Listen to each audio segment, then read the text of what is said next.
And to that end, here's what we're going to do. You won't have to cover defense. We're taking care of that with our domestic Keynesian, military Keynesianism. And you're going to take the money you would have had to spend to provide the social services that will allow you to compete with what the Russians are offering their people, and had been already for quite a while at that time.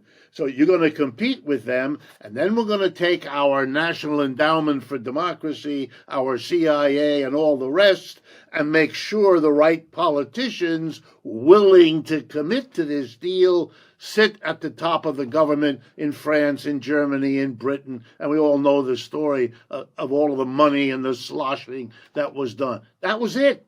And that was the way we were going to destroy the socialist and communist inside and weaken or destroy, if we could, the one outside, and all of it justifying the massive government spending. But the problem is, all of that was paid for, to touch on your point, by debt. The United States does not like to fight wars with taxes. It likes to fight wars with money borrowed.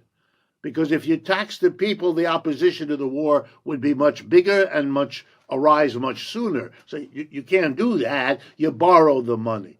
Here's the irony. The Europeans were major lenders for a while to the United States to fund the Keynesianism that protected them from having to use their money for their own defense. The ironies of how this all fit together are a charming story that's never quite been put down on paper. What we have now is the collapse of that deal. It's very important historically, and I know you do the history too, Chris, something we have in common, which I think is part of whatever effect we have. The story, it fits together